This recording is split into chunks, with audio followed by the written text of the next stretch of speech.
Welcome. You've returned to philosophy and the art of living. A space for seekers, for wanderers, for those who long not only to think, but to live more wisely, more soulfully. This is episode 1, and today we enter the river. We meet Laozi, the Old Master, a philosopher cloaked in mist and mystery. He left behind no school, no disciples, no autobiography, only a short book. 81 verses. That's all. And yet, what he gave us was more than wisdom. He gave us the way. Let us begin. Laozi is said to have lived more than 2,500 years ago, in a time of war, corruption, and confusion in ancient China. He worked in the imperial archives, quietly watching the world unfold. When the chaos became too much, he left the city. Riding westward on a water buffalo, he reached the edge of the known world. A guard at the border, sensing his depth, asked him to write down what he knew before he disappeared. The result was the Tao Te Ching, a book so small it fits in a coat pocket, and yet so vast it has shaped poets, emperors, monks, and mystics across centuries.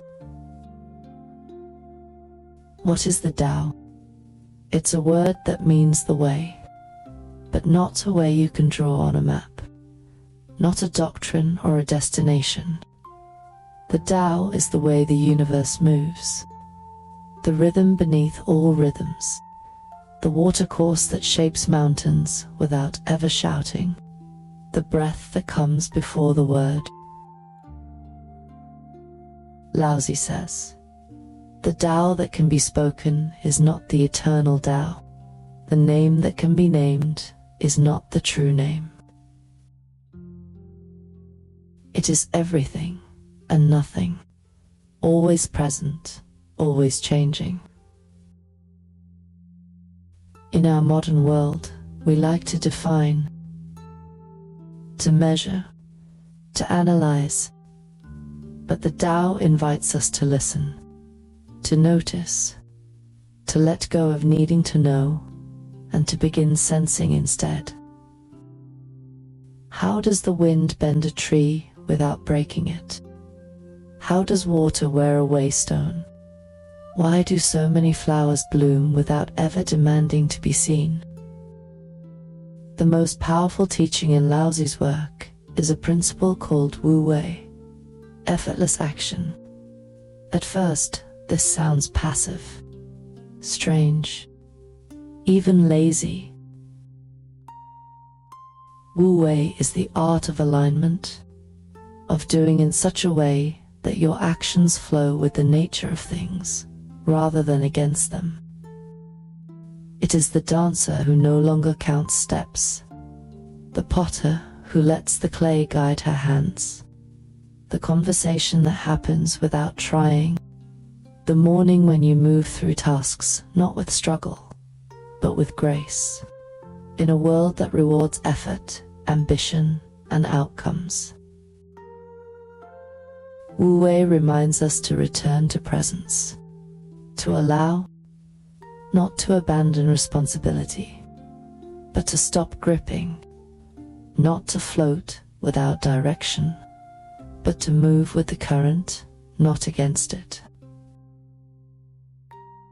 Laozi writes, do you have the patience to wait till your mud settles and the water is clear? Can you remain unmoving till the right action arises by itself? Imagine starting your day not with a to-do list, but with a pause. Imagine approaching your goals not with a clenched jaw, but with open breath. Imagine surrendering, not because you gave up, but because you finally trusted the river. In Taoist philosophy, nature is not something to be tamed. It is something to be followed. The Tao is found in rivers, winds, clouds, roots, rain, in the path of a falling leaf, in the timing of a wave, in silence. And so, the wisest among us are not the loudest, not the most disciplined, not the most celebrated. They are the ones who are quiet enough to listen, soft enough to be shaped. Verse 37 of the Tao Te Ching reads, "The Tao never does anything, yet through it all things are done." If rulers could follow the Tao, the world would become simple and honest. Can you imagine a society ruled not by force, but by example? Not by laws, but by presence. Let's bring this home now, to your life, your heart, this moment. Ask yourself gently, where in my life am I forcing? Where am I afraid to let go? What would trusting the flow feel like? Even just a little. Try it today. Try it in a conversation, in your schedule, in the rhythm of how you walk from room to room. Try doing just slightly less. Try allowing slightly more now. If you'd like to go deeper, Louis, my quiet companion on this journey, has recorded a reading of selected verses from the Tao Te Ching. His voice is slow, grounded, humble. He doesn't interpret, he simply reads. And in that simplicity, something ancient rises.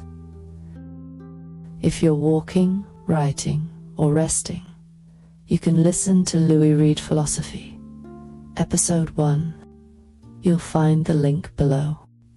And if this episode has brought you a moment of stillness, if it helped you soften, or invited you to move more gently through your day, please consider subscribing. We're building a space for thoughtfulness, not performance. A space where we don't chase followers. We welcome fellow travelers. And if someone you love is tired of striving, send them this. You never know what a single breath of calm can do. Next time, we meet Confucius, another sage from ancient China, but one who believed in structure, order, and ethical alignment. While Laozi flowed, Confucius walked with purpose. Together, they offer us a profound balance. So I hope you'll join me. Until then, go gently.